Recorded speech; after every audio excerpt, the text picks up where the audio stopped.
Okay, so I think we'll get started now.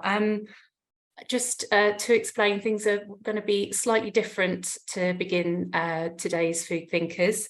In case I'm an unfamiliar face and name, I'm Elaine Hudson. I'm the coordinator at the Centre for Food Policy. And this time I get the honour of introducing our speaker. But before I do that, I just have, as we always do, a few housekeeping notices to read out. So I will start with saying first and foremost that I believe from our programme coordinator, our programme director, Rebecca Wells, that the applications for our MSc will be closing in August. So, well, they're due to close in August. So if you are considering submitting an application for our programme in food policy, please do so as soon as possible so that it can be considered for this coming academic year. I normally post a link in the chat box while somebody else is reading these notices out, but because I'm doing the notices, I will post the links in just a few moments. The other thing to mention is that I also prepare the monthly newsletter, and as well as organising the Food Thinkers webinars and all of our other events. So if you don't already get the newsletter, but you would like to do so, I will post a link to our mailing list and you can sign up and get those notices and newsletters to find out what we're doing. So again, I'll do that once I've handed over to our speaker, Dr. Sabine Parrish. Now, the other things to say about the webinar itself are that it's being recorded and it will be available to watch online shortly. I just need to make sure that I edit out the first few minutes of quiet before I post it online so that people can watch from the start of the talk. So it usually takes me a couple of days to do that, but I'll get that up online on YouTube as soon as possible.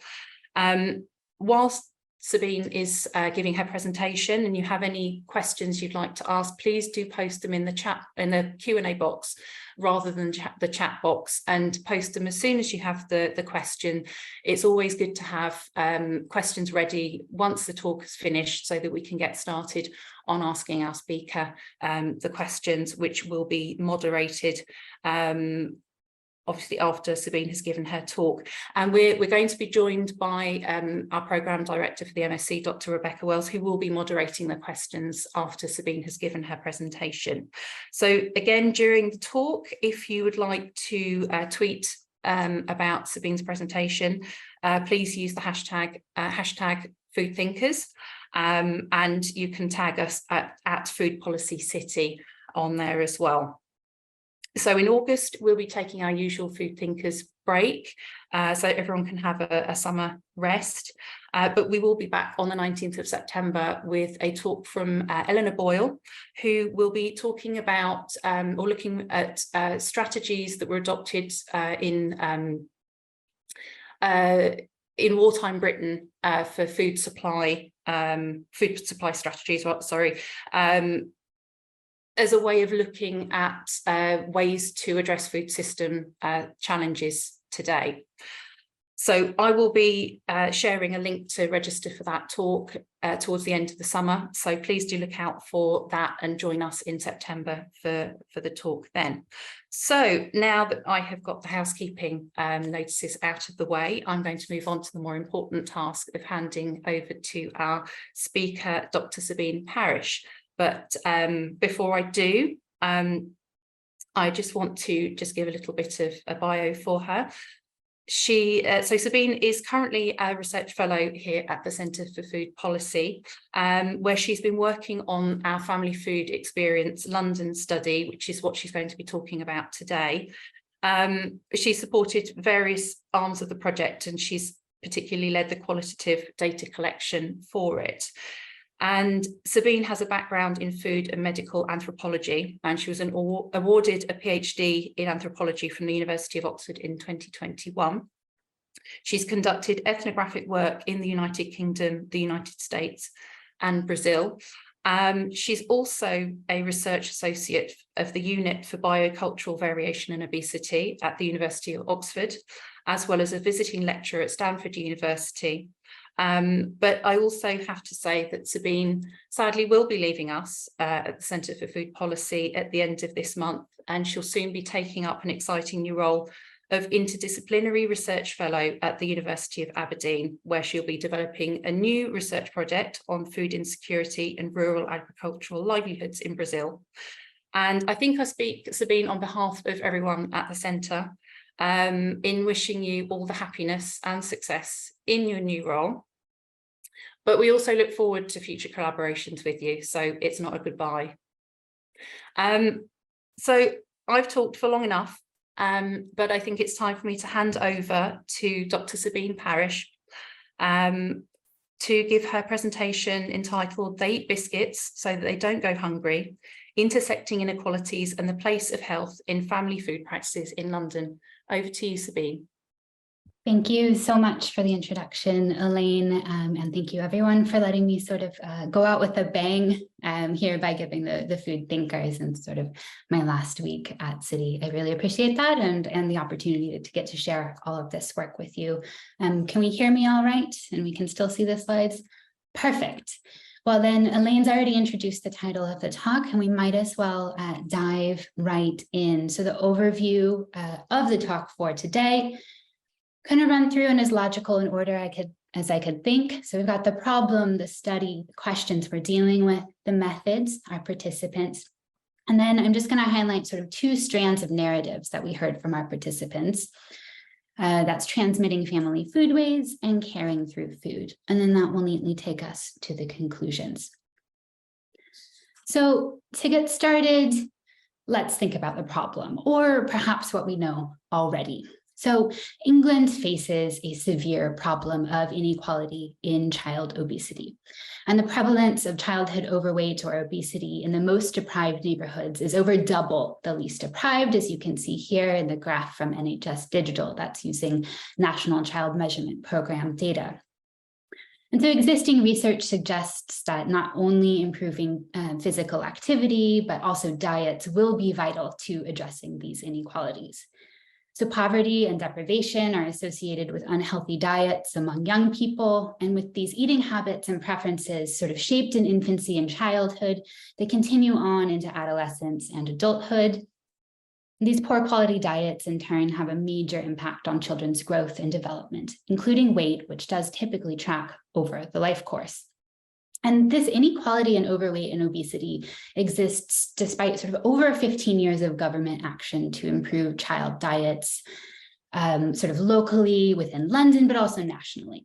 And these inequalities are unfortunately continuing to grow. So what we know already is that local food systems in deprived communities do not tend to make healthy diets readily available, affordable, or appealing. And socioeconomic conditions like financial insecurity, unstable employment patterns, and long working hours create competing pressures that make it quite hard for families sometimes to prioritize healthy diets. Also, poor quality housing and substandard food preparation spaces exacerbate some of these challenges in preparing food. And these pressures are present in millions of families across England. An estimated 14.5 million people are living in poverty, including over 4.5 million children. According to the most recent Food Foundation estimates, today in England, 3.7 million children live in households which are unable to afford the full variety of foods needed for a healthy diet. And this is an astonishing and quite frankly appalling increase of over 1 million children since we actually began this research project in 2019. So with this problem laid out, what are we trying to do? Because so many actors and agencies are working to change and challenge these inequalities, but the picture seems to be getting worse and worse. What might be going wrong? But conversely, are there areas and spaces where some things are going right? So given this situation, these extreme inequalities in access to healthy diets and in child weight and health outcomes in England more broadly, but also very particularly within London itself, we launched the Family Food Experience Study London to understand how primary school children, so here in this country, that's ages 4 through 11, and their parents and caregivers in London neighborhoods with a wide range of deprivation engage with some of the existing obesity prevention and healthy eating interventions, policies, and programs.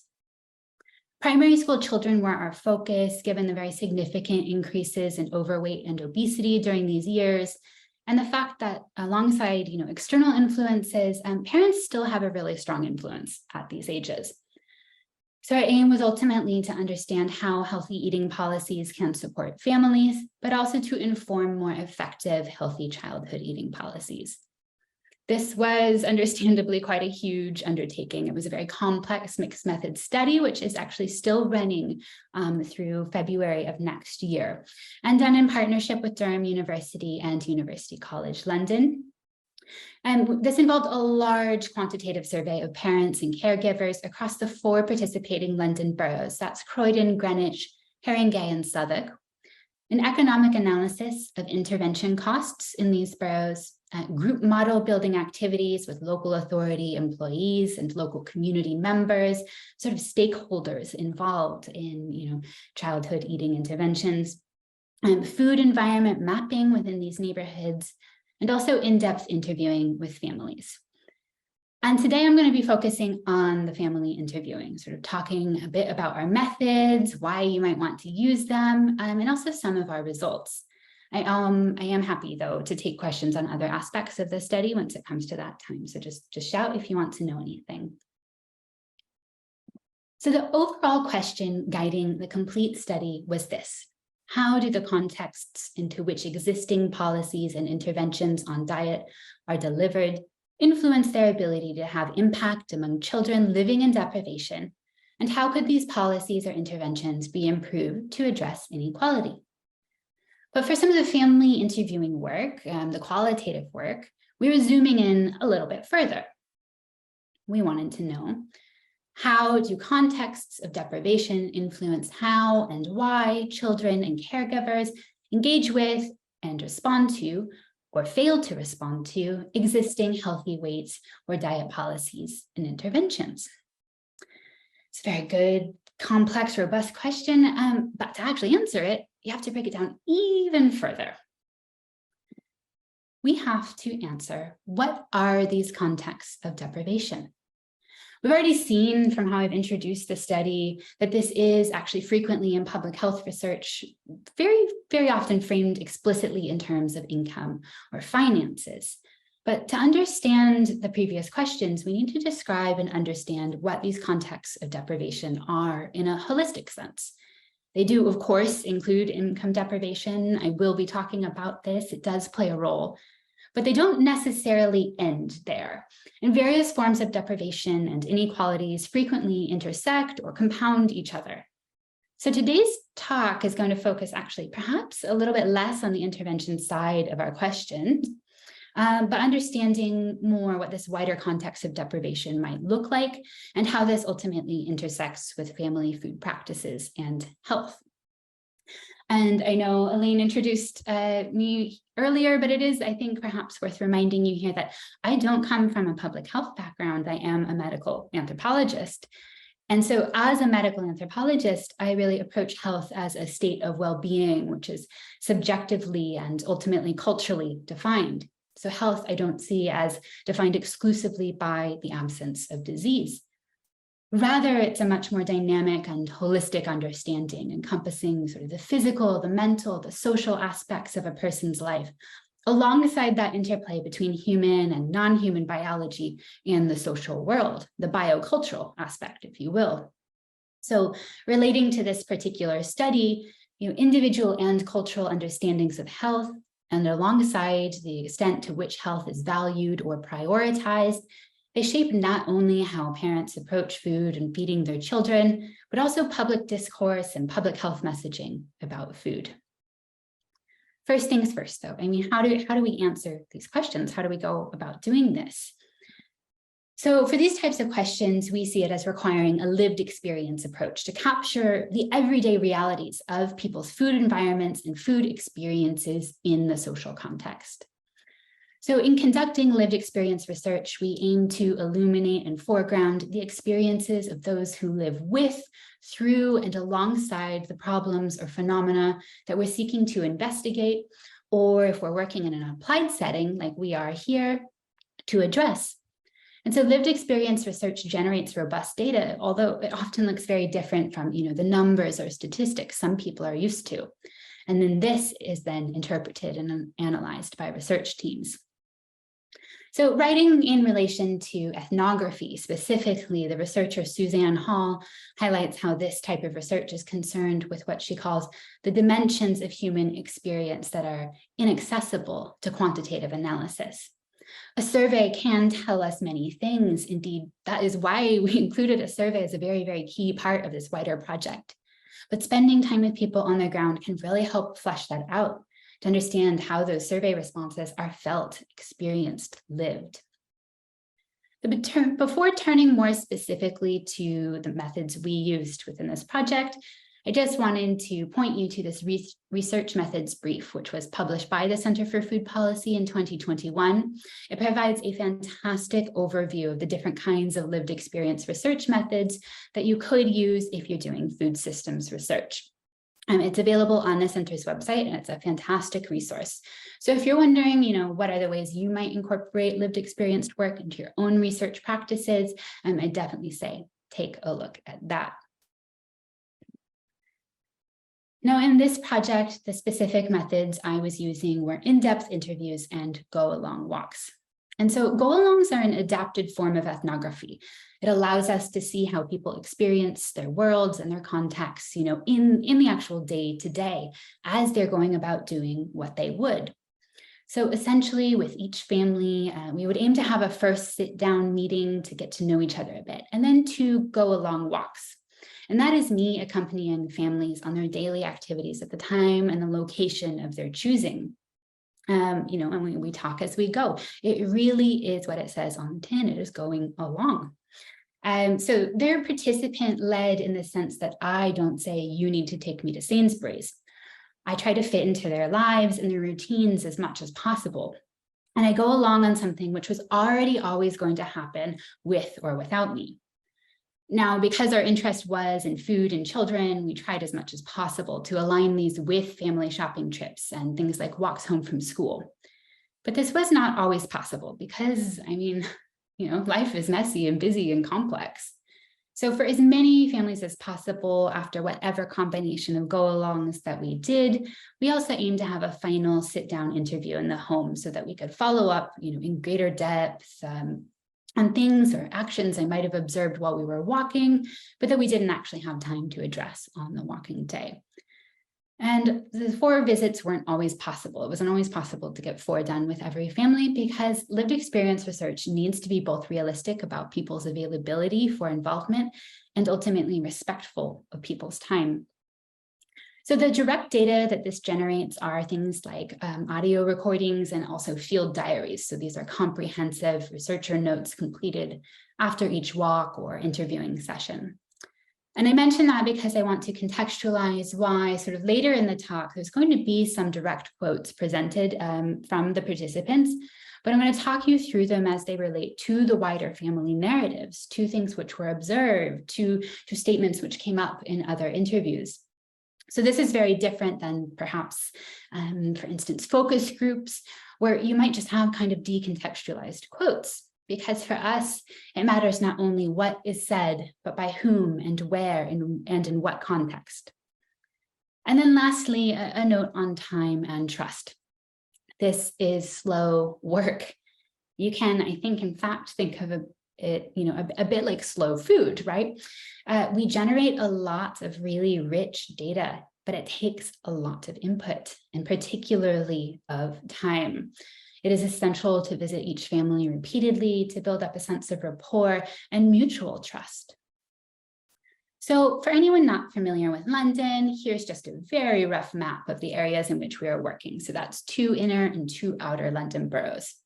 And we'd selected boroughs for participation, based on the presence of interventions or programs we knew were there, whether or not we knew there were, engaged stakeholders and local authorities, the deprivation and range of deprivations we might see between neighborhoods, population ethnicity, and variations in local food systems. Essentially, London's a really diverse place in terms of a whole range of experiences and types of diversity. We are hoping to capture that.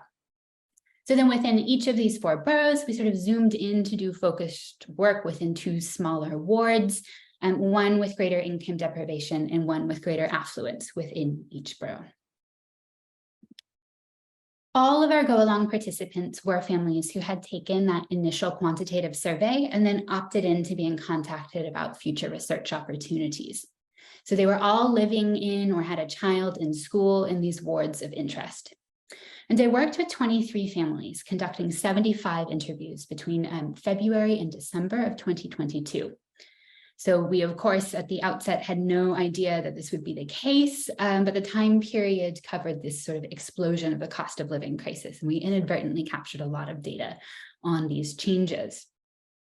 And note here, you'll see that we've listed 23 families, but we're only referring to mothers. And we tried very hard to recruit men, very, very hard, but to absolutely no avail. And so this does really reflect the ongoing experience of women as the primary caretakers of children and the people who shoulder the bulk of food work within households. We were also open to parents or caretakers in any sense, but ultimately recruited only parents. So just to note, that's why I'm going to be just using parents as we're going forward. You can see here we had a fairly diverse sample, as well as a huge range of incomes. Our most economically or financially deprived family was a family in extreme destitution, a family with no recourse to public funds, who were surviving off of less than £3,000 a year and generous donations from their church. On the opposite end of the spectrum, we had families, one family who had an income of £150,000 or above. That's where our income measurement metrics sort of topped out. And then just to note that throughout the rest of this talk, everything is, nobody's real names are being used. These are all pseudonyms. So with that sort of introduction and framing, just going to flip over to some of our results.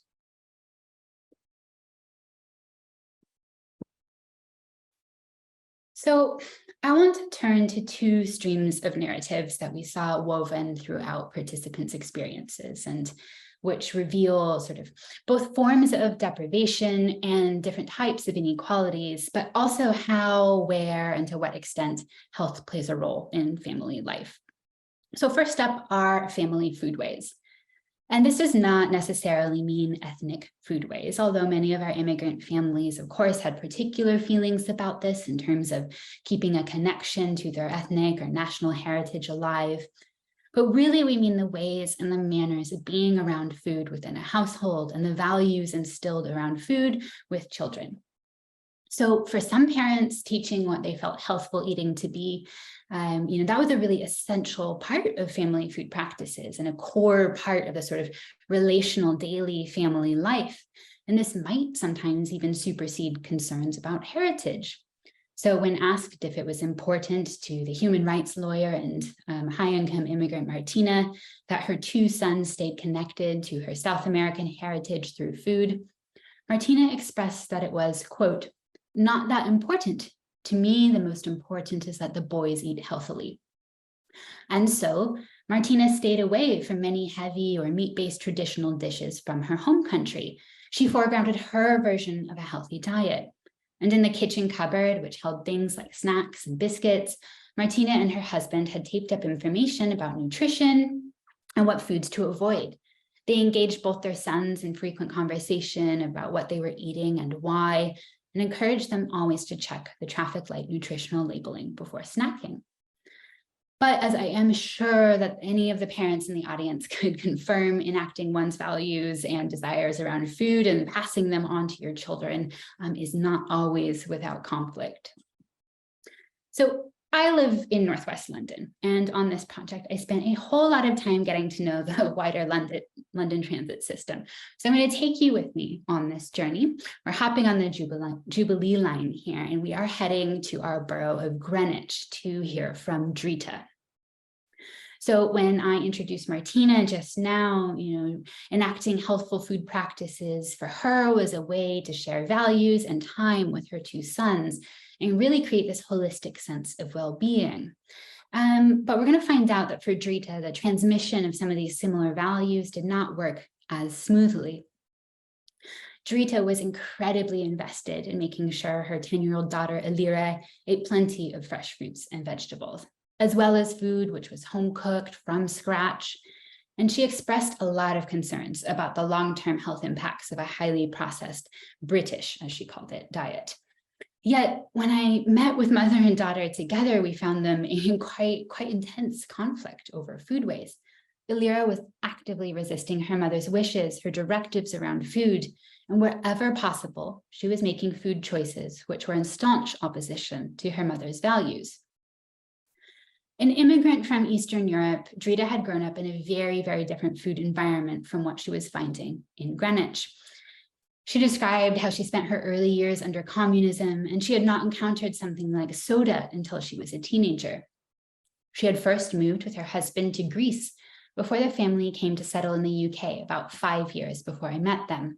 And this move had largely been driven by a desire to get better treatment and care for their eldest child, a teenage son with severe disabilities. Nearly nonverbal, the little that the son does speak is in Greek. Yet Elira grew up speaking her parents' native tongue and now speaks English as well. And so to facilitate communication with her brother and on the assumption that Elira will eventually have some direct caretaking responsibilities for her brother, Elira's parents had enrolled her in Greek lessons each weekend. And family's time is highly structured around care for their son. He cannot be left home alone or unsupervised, and they cannot afford a private carer. So Elira's options for after-school activities and socialization were limited to the very rare slots when one parent was available to take her and one could remain with her brother. Elira's life activities and the space she can move in is incredibly circumscribed and controlled. But during my conversations with Elira, it became very, very clear she was making choices, she was exerting agency as and when she could. She admitted that she removed all the fruit from her packed lunch bag that morning. She left them at home. She confesses to sneaking chocolate bars and juice into her school. Her school has staunch policies against this. And she expresses an intense annoyance with her mother for never buying Cocoa Pops and for talking so much about healthy food. As a younger daughter facing certain expectations and responsibilities of care, Elira has limited space for autonomy, for acting on her own desires. In a life which is very much orientated towards the needs of others, we do see Elira asserting her own space, her own identity through one of the very few arenas in which she can have some control, what and how she eats. And so Drita was, when we met her, really struggling with feelings of shame and conflict in relation to having not been able to successfully pass on her food values to her daughter. She says, "This is how I am raised, and I would like this to continue to my children, but I find it difficult." She sometimes wonders if she should act differently or capitulate to her daughter's demands around food. "I feel so bad. I feel so bad." Drita and Elira's conflict around food and health is shaped and mediated by the management of other pre-existing health concerns, the disability of Drita's son. This structures their daily life and the household resources available to each member. Financial deprivation does make this harder in some ways, not being able to afford a carer for their son, for instance. But there's also deprivation of time and health here too. Now, there's a huge entire body of work on the anthropology of care, which I'm just going to condense here into saying that when we're talking about care, we're speaking about both the acts and the emotions of providing for others. We all have relationships and obligations of care in our lives, but the one between parents, children, and food is a really salient one. Of course, these categories aren't really standalone. You can see that Drita's desire to pass her foodways on to her daughter was also a form of care.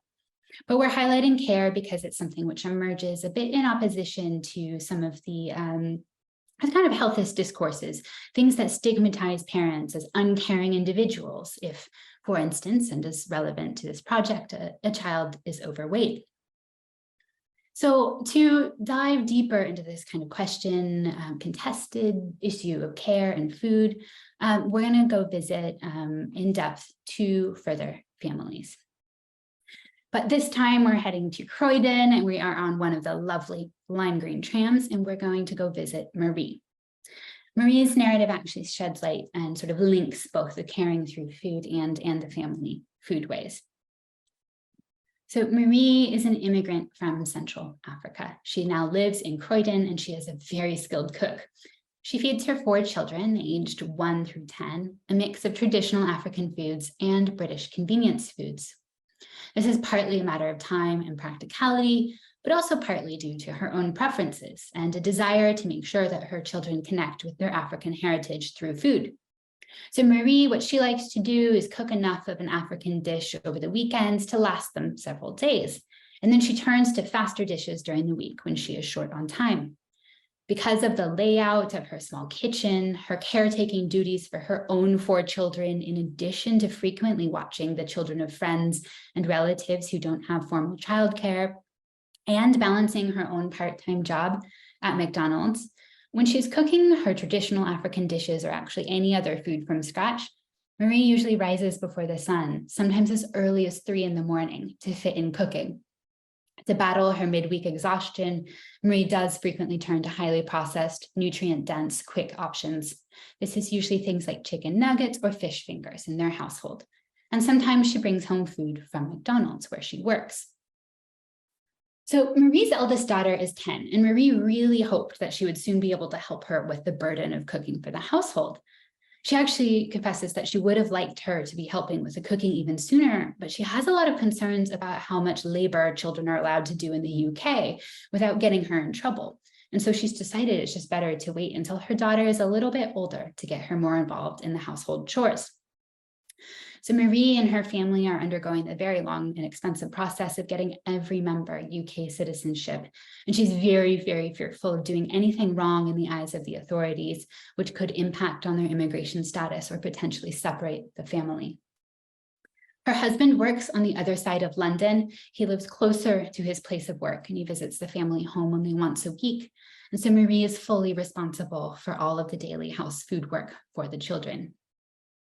And though she herself doesn't have it, Marie's family has a history of diabetes. And so aware of this, she describes reducing and monitoring her children's intake of sugar as a very important part of staying healthy. She's trying to teach her children to avoid or to at least be cautious around sugar so that they can be safer from the diabetes she worries that they're at risk for. And she explains that she needs to set these ground rules and expectations now while her children are young, and because she can more easily influence them, because when they get to high school, you don't know what they'll be eating. That's why I'm trying to keep them all sugar-free. But nevertheless, as I sit in Marie's living room while she's in the next room changing her youngest son's nappy, her younger daughter hands me a store-bought cupcake from a tray, which is sitting out and accessible to all on the dining table. And within seconds, the toddler son has crawled onto my lap and very swiftly stolen the icing from atop my cupcake. He's popped it into his own mouth. Now, that's not a critique of Marie or to say she is doing anything wrong. I wanted to bring it up because it's an example of what lived experience evidence can add. And that quotation that I've got for you on the screen there is from our very first meeting. And the incident with the cupcake happened around meeting 3. And what lived experience evidence can do is show us how real life diverges from our ideal forms, from what we want and what we do. It isn't just Marie. It's me, I promise. It's you too. I know that. It's all of us. It is simply a part of being human. But just how much and why and what the consequences are of these inevitable divergences, well, that's where the important work of analysis begins. So for Marie's family, healthy eating becomes intermittent. It occurs as and when her own energy affordances allow. She would really like her family to eat healthily all the time. She will sometimes wake up at punishingly early hours to ensure that they can have a from-scratch meal. But as the sole individual responsible for all childcare and food duties within the household, on top of her part-time job, she simply does not have the available time and energy to sustain this regularly throughout the week. Repeated throughout our various meetings were her refrains and her small sighs, Lord, I am so tired. Lord, give me strength. For Marie's family, healthful and unhealthful food exists side by side in a sort of energy and time-mediated cycle. They impact on her ability to share with her children her values around healthy eating. She wants to care for them now and also into the future by providing healthy food and keeping a low-sugar household to reduce the risk of diabetes. But it simply is not possible all the time. Marie has so many simultaneous responsibilities. And then further linking back to the previous section, Marie's immigration uncertainty adds complexity to the transmission of family foodways, and that she feels unable to equip her children to cook alongside and with her for fear of reprisal from authorities. So we're going to leave Croydon now. Our final journey is by bus, and we're headed up to Tottenham in North London, where we will be visiting with Mabel and her family. I apologize, this one's got quite a bit of text for you, and I hope you will have time to work through it. But Mabel is a widow. She lives with her 3 children, ages 8 to 16, in a council-owned flat. It's a house in Tottenham. So there, cooking was frequently a source of great stress because using the kitchen's cooker would roughly once or twice a week cause the power to trip in the entire household. The whole house would go dark. And although the cooker has been replaced by the council twice now, the problem actually hasn't been resolved. It's something with the electricity. It must be in the wiring. But Mabel didn't have enough money to hire an electrician herself. Her family was under very severe financial pressure. They were barely staying afloat. And when I went to visit them over the Easter break, I found her at home with the children, where they planned to stay most of the week because, quote, when you take them with you, you have to be prepared to spend more, and I don't have that kind of money. But Mabel was unaware of the free holiday food and activity camps her children would have qualified for. And so the children this holiday week spent most of their time while home watching YouTube and TikTok, where they were exposed to many advertisements for unhealthy foods.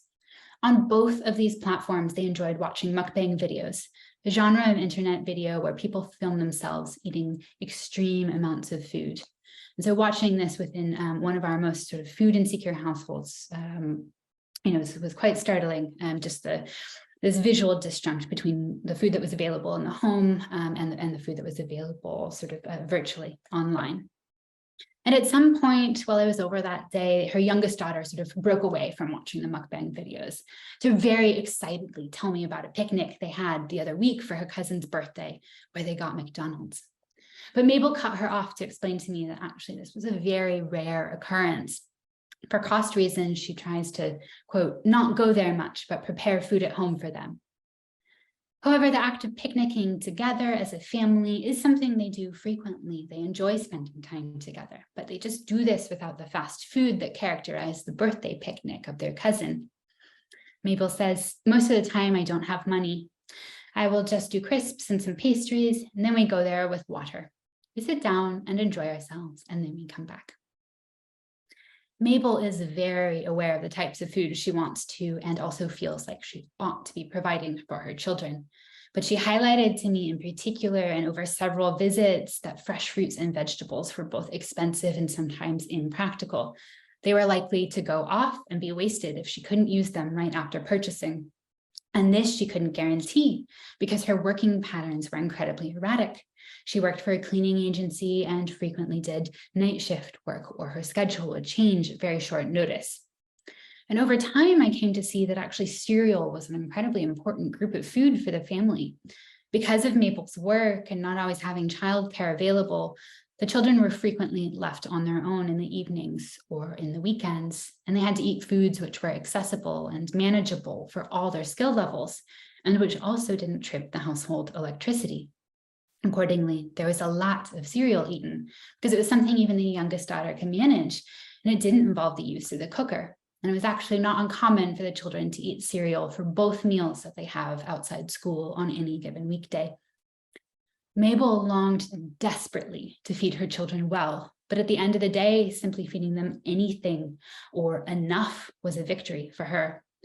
Giving them McDonald's or any kind of treat foods when she had the money was a way to express her care for her children, although she often felt that she was falling short of the care that she wanted to give them through the more daily routine foods.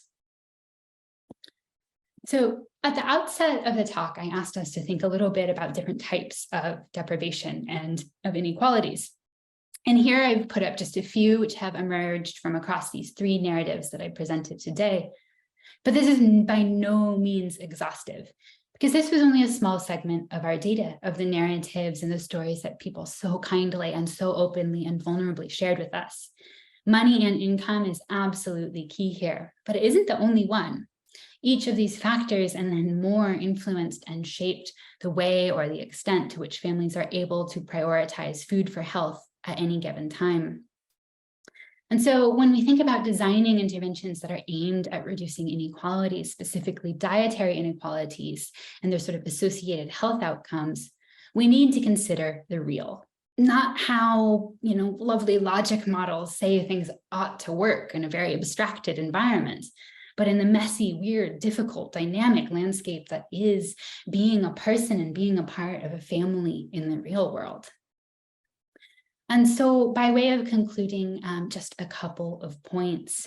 So again, an astonishing array of factors come in to play, meaning that health is not always able to be prioritized for every family. Eating healthfully or with a mind to achieving healthy childhood weight is only one of the possibilities of food lived each day by families. Both healthful and unhealthful eating are ways that parents can express their care for their children. But we are in a deep and dire situation here in London and across the UK because food insecurity has risen immensely, devastatingly. Simply getting enough or any food is a concern for more and more families, including ones I spent time with. Simply meeting the basics of care for children to ensure their literal survival is emerging as a more pressing issue. In our current context of these ongoing ripple effects of the coronavirus pandemic and the cost of living crisis, we need to take extra care to not stigmatize those who are caring under constraint, who might not be caring in the way that public health experts think they ought to be, but who are nevertheless trying with what they have. And so using lived experience evidence, we can see that food-focused solutions really can be only one part of the answer to issues of childhood weight and dietary inequality. Reducing income inequality is also only one part of the answer, but it is a major one and it must be addressed. But it must be addressed in tandem with improving provision of and access to social resources and access to healthy foods and improved housing infrastructure, which even allows for the conditions of cooking or food preparation. We need joined up approaches which take dietary inequalities as one part of a suite of social inequalities in our country, which are unacceptable and which we need to confront. Because the silos which have kind of characterized such interventions in the past, they're not working. And so I say that we need to design policy solutions not for the lab, but for life. And so with that, all there really is to say is an enormous thank you to everyone who took the time to speak with me over those 9 months, but also to the entire big, beautiful, wonderful project team, and to you for listening. And I really look forward to taking your questions. Thank you.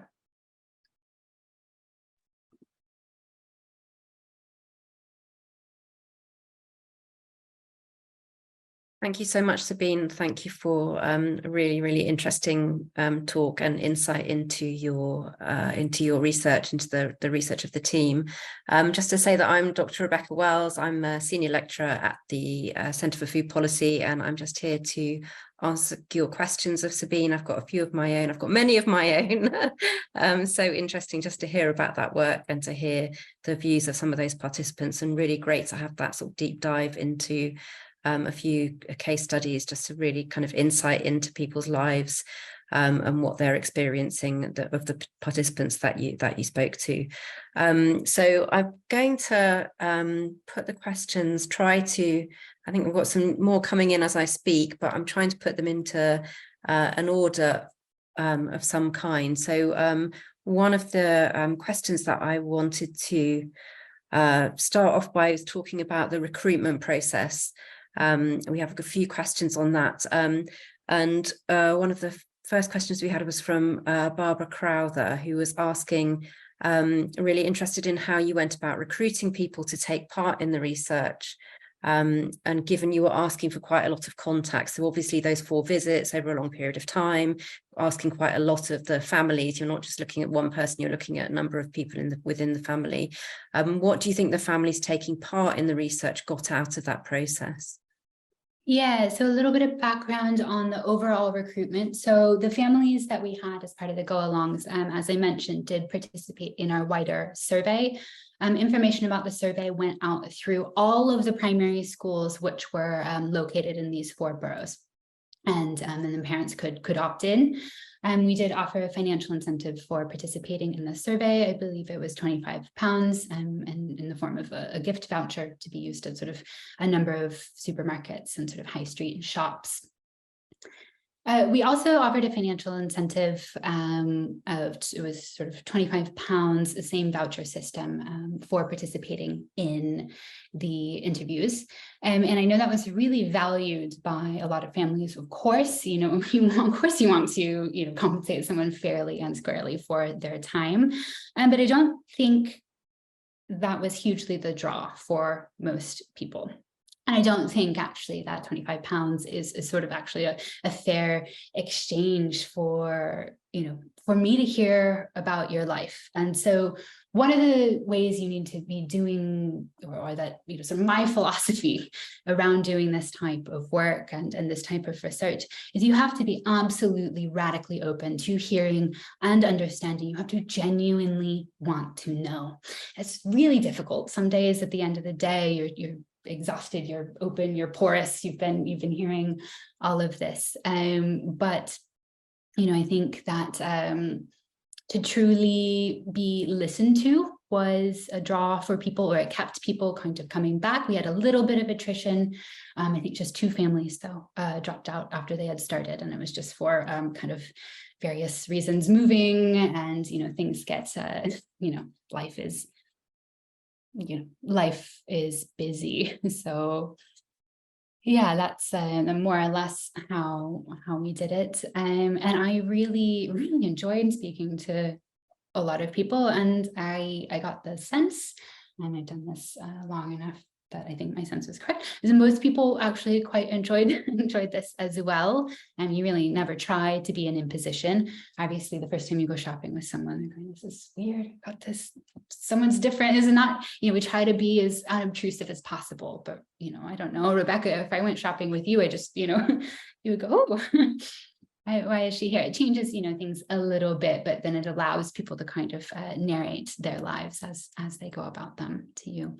Did that answer the entire thing? I think so, yeah. And there's a related question here from another audience member, Seth Cook, who's asked, said, thank you for a wonderful presentation, which I echo. And he's curious how you managed to locate such good and diverse informants. So you've kind of answered that already through the local schools. But I guess the question, did you sort of accept all comers, or were you trying to make take a range of participants? And how did you manage to do that? Yeah, so we were aiming to take a range of participants. So overall, out of our almost 800 families did the survey, and then we had almost, it was about 500 families had opted in to being contacted about further research. Narrowed this down further by who is living or attending school in one of these zones that we want to focus in. And then one of the survey questions was, are people aware or not about different interventions in their areas? So do you know if there's something at school or in the community or in retail environments? And then based on these answers, so to get a range of people who were aware of things, very aware, or not aware at all, and then sort of paired with demographic information to get a diverse spread. That's how we made our initial selections. So 23 families participated in the end, and it was exactly half of, sort of 50% of invitations were in no. We invited 47 families to participate to get the 23 who ultimately did. So it was quite an involved process, but sort of purposeful in what we were trying to achieve, which was just a general spread to kind of reflect the vibrancy and diversity of London. Yeah, really interesting. Thank you. Just to sort of the under the bonnet of the research, as it were. It's really interesting to kind of hear how that works. And Or a lot of spreadsheets. yeah, a lot of spreadsheets and a lot of work trying to get participants and get the right participants. And yeah, really interesting part of the research. So moving on to the kind of results that you really illuminated really well with those quotes and sort of descriptions of your own involvement in the sort of the data collection, as it were. I was really interested with that sort of thinking about, you were talking about caregiving through food. A lot of what you talked about indicated sometimes sort of the guilt on the part of the mothers, and sometimes sort of thinking about what they ought to do, and really obviously in depth thinking a lot about food and the food they provided. Now, obviously you're asking them questions, or you're the whole purpose of you being there is to talk about the food that they took in. But I thought it was really interesting that how much they think about food, and how much that is different to some of the narratives that we sometimes hear about people, particularly those on lower incomes, not knowing much about food, not caring much about food, not knowing how to cook, not understanding where the food comes from. Whereas the quotes that you're giving us from across a range of those participants really showed that they were trying to cook, they knew about, they should be feeding their kids more fruit and vegetables. It wasn't that they didn't have that knowledge. Was that something that came across the cohort? Yes, absolutely. Like, having done this, we're still kind of running some analyses on the overall, from the wider survey sample of sort of overall awareness of interventions. But one thing that came through loud and clear in this was that these parents did not need educational interventions. They knew what was good. They knew what they should be feeding their children. They knew how to cook, but they simply did not have one or more sort of resources necessary to make that happen. And you're right, the guilt was absolutely a huge thing. And Mabel, the woman that I put up at the very end from Haringey, she said something which just really stuck with me. It's been bouncing around my head for, I think over a year now since the last time I saw her. She said, "We just want to be happy." But she did not also see that as something really available to her in that moment with the particular constraints that she was under. And so she's trying to foreground the happiness of her children as and when she can. But this, we didn't, I mean, as I said, we didn't set out just to recruit mothers. And this wasn't, a study specifically on mothers, but I think there's a lot of data there to be looked at, certainly further. I mean, I've got a lot of data. I'm going to be dealing with this for a few years, I think. Yeah, and I'm sure the mothers, any other mothers in the audience will feel empathy with that feeling of guilt and what you ought to do and what you ought not to do at every level of society. I think so. It's a really interesting finding. And just going back to that idea around the sort of the lack of male participants, I know you said that, and I'm sure that is the case, that the kind of points to the amount of work and the amount of food and caregiving work that's done through by mothers in the families. But I wonder, do you think there's anything more complex going on there? I mean, I know that there are a lot of men who do play a part in giving food and preparing food and buying food for the family. And do you think there's something else going on where they didn't want to participate, or perhaps they weren't the first point of contact at school?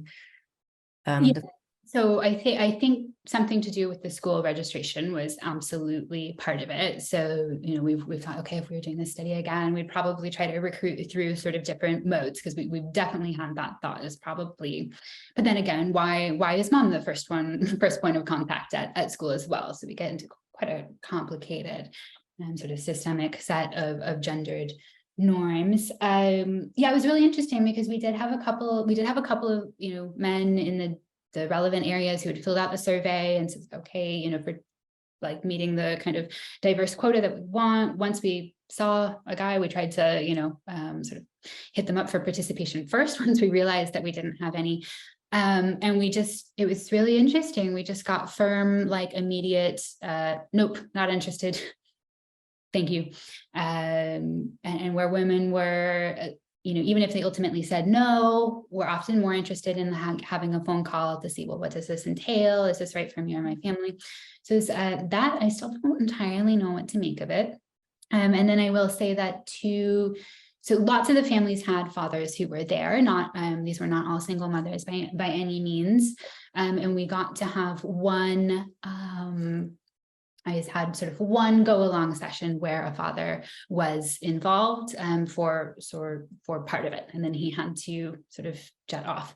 And in another go along, we had an uncle who didn't live with the family but often came to sort of lend a hand. He was there, but he was on the phone to a friend the entire time, and so I got to ask him sort of one question. He was there, he was pushing the trolley, but he wasn't doing any of the sort of labor. I think he was there just to grab a kid if they ran off. And that was the extent of men's involvement. But I know it's not just us. A lot of other projects around food and children tend to run into this, I guess, gender demographic bottleneck, I suppose. Yeah, really interesting, really, really interesting. So another question around the support services and schemes that were available, and that was obviously played a big part in the recruitment and in part of what you were kind of trying to achieve through the study and thinking about the support services. Did you draw any conclusions? Asks Jade Bashford about what kind of provision did help, and appreciate that you're still at sort of early stage, still doing some analysis, so might be preliminary ideas. Yeah, let's see. So I mean, where there were things like sort of extra fruit and vegetable voucher schemes were really helpful. Things like the Alexandra Rose charity was active for people with children in certain age brackets in one of our areas in Southwark. We saw that really being utilized. To actually slightly backtrack on what I said earlier, I don't think that my takeaway from this is not that parents need more education around what to feed their children or how to feed them. But there was not a lot of information getting through about what kind of services were available. So I can't yet perhaps say which services are best, but I saw very frequently people just having absolutely no idea what might be available to them locally. This was particularly an issue for families who might have been living in quite an affluent area, but who they themselves were perhaps much more financially deprived. So we would see at quite an upscale school in, that area of Croydon that's kind of actually Surrey and quite posh. And, maybe there are a handful of children there who are, at an income bracket where they're eligible for free school meals, and then they might therefore be eligible for free holiday programs. But if just use the school as example, if the school is thinking, well, the majority of our families are relatively affluent, maybe some of that information wasn't going out through the school pipeline in a way that it might sort of elsewhere. So we did really find that for families who are a bit more deprived, but living in neighborhoods which were overall perhaps better off, often really struggled to find information on or be reached by services that they would be eligible for. Interesting, thank you. Yeah, so in sort of similar vein, another question that's come through is how did your research sit in the context of COVID-19? So obviously part of it you said was going on the sort of tail end of COVID-19 and the beginning of the cost of living crisis, but the questioner asks, did any themes emerge around the pandemic and its effect on food intake? So did any of that come up in the research that you did? Yeah, some did. I would definitely encourage you. We've got another group within the Center for Food Policy who's done really fantastic, really in-depth work on actually COVID and family eating practices. So that's Anna Isaacs and Charlotte Gallagher Squires. So I would encourage you to look up what they've done, because they've really gotten this, very fine-grained. But of course, we saw impacts from COVID. One thing we saw kind of across all sort of all income groups and people everywhere, is people had really changed their food shopping practices, so maybe more to online, or, families who might have been well off and had originally shopped at, I don't know, Waitrose. Perhaps they'd had someone in the family who'd been furloughed for a little while, and even if their income had perhaps recovered by now, maybe they had gone from Waitrose to Sainsbury's. Or we saw this at a different sort of supermarket shift. You've gone from Tesco to Aldi, sort of as you sort of perhaps moved throughout different income brackets. So yeah, one thing we saw was quite a big shift in shopping practices. Interesting, thank you. And before we move on to sort of solutions, and probably got a few questions about kind of policy solutions and recommendations and ideas, but one of the earlier questions that came up was around food and food waste, and how could this be made available, so that that kind of equation between actually in this case from Teresa Haddon, in this case fruit and veg, so talking about she asks, so much fresh fruit and veg goes to waste from farms that can't find pickers, supermarkets reject farmers' produce, because the delivery from the farm is not up to standard, and supermarkets only donate about 30% of waste food to food banks. What methods or policies could be used to make this available to the food poor? I'm not sure exactly in terms of what I can concretely say from this type of data, but one concern I frequently have with some of the supermarket excess food redistribution is that this is actually frequently not always just fresh fruits and vegetables, right? A lot of ultra processed sort of nutrient dense foods that are really close to their best by dates being sort of kind of kicked down the line to the food poor in a way that is alleviating perhaps the immediate problem of hunger, but not necessarily sort of a well-balanced or healthful diet. So yeah, I'm not sure. I would love to see an expansion of, voucher schemes for fresh fruit and vegetables, community pantries. We had several people who were using things like the Peckham Pantry, or there's a food hub in Croydon, but these volunteers are already run off their feet. We absolutely need, I don't know where it comes from, central government or wherever, but we do need more funding and resources to facilitate the work that is already being done there, and then to be able to potentially expand. Thank you. So I'm going to move on now to a few questions about sort of solutions. And firstly, Samiat's asking about whether the participants themselves came up with solutions to their own challenges. What did they think about as the ways that they might kind of escape some of the problems that they were dealing with? Did this match up with your own conclusions about policy implications? Yeah, so one of the things I started doing about halfway through was in the last session, asking mothers if they were queen for the day, if they were prime minister or mayor of London, what would you do? And it was really interesting because at first people were just really shocked, to like, oh my gosh, I can't even imagine myself in this sort of position. What would you do? And I got a lot of really wonderful, very, very cool suggestions, that we're kind of trying to incorporate as well. But really what came up time and time again was the sort of immediate cost of things. So, okay, we need a rise in income or something, perhaps like a universal basic income. We have that. We can't have a corresponding rise in food prices, right? That's always that's kind of the concern. Some people who already, a lot of people already knew how to cook, but sometimes I'm just not creative. I need more, Jamie Oliver 30-minute meals, this sort of thing. But why aren't there, I got a wonderful suggestion to, Aldi should have, okay, well, here's this week's best buys, but why isn't there a big recipe thing of here's what you can do in 20 minutes with these? So yeah, a lot of really, really creative solutions. And I don't think I really had a pre-existing idea of what the policy solutions might be. To be honest, when I started this project, I was totally new to food policy. I come from other types of food research, so I actually wasn't hugely familiar with the policy landscape, what is normal, what is what is standard. And so I kind of developed my understanding actually alongside the participants, and alongside doing this work.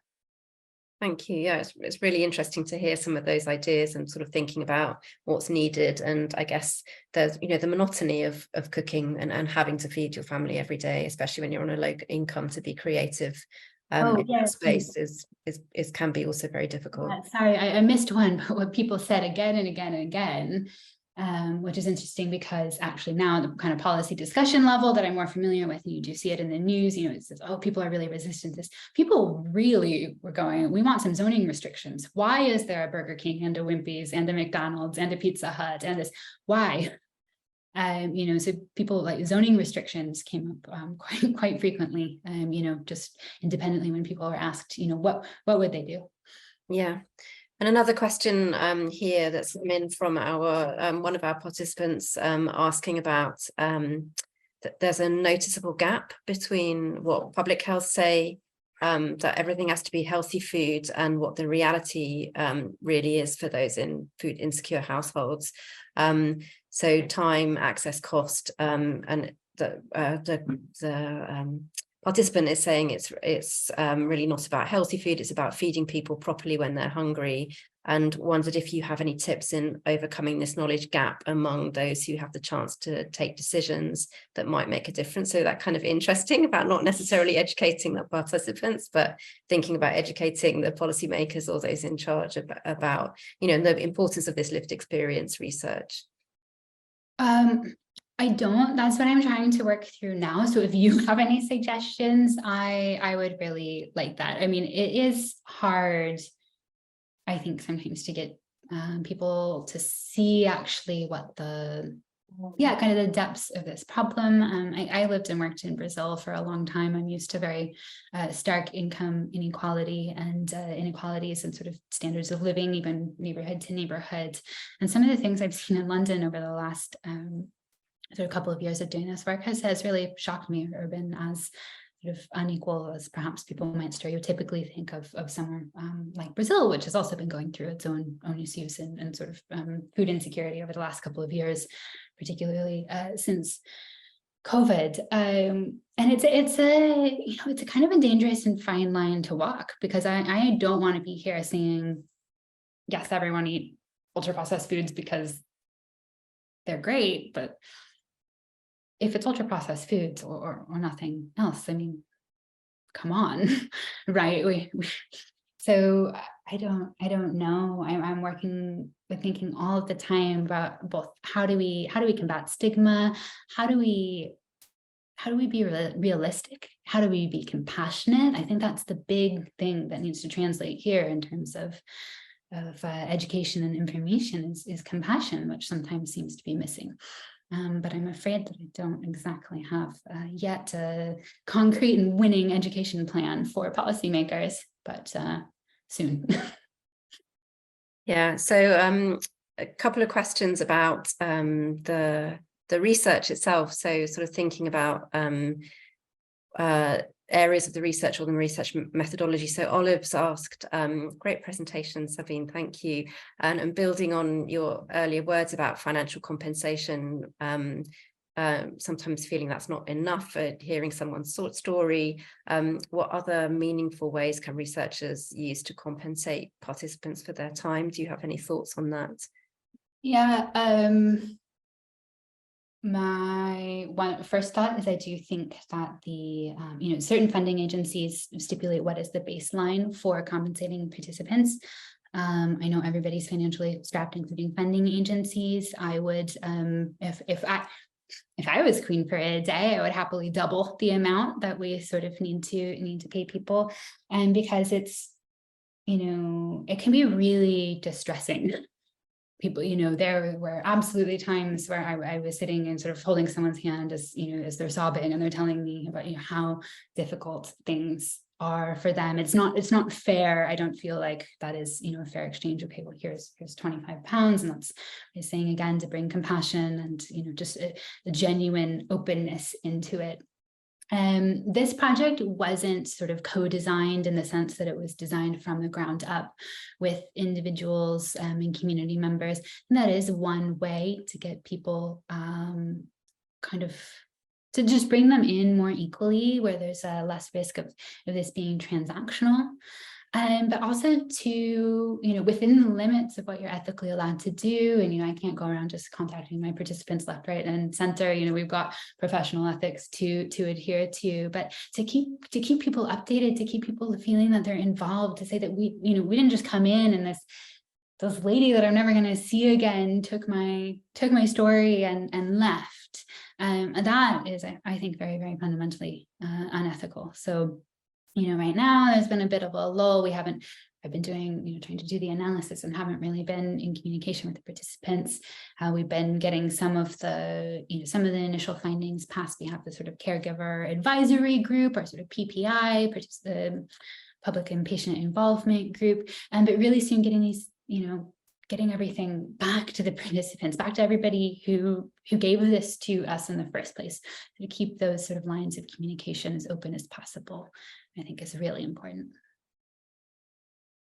We've got a couple more minutes left, and I think then in this will need to be the last question. There are several more coming in that we haven't had chance to ask.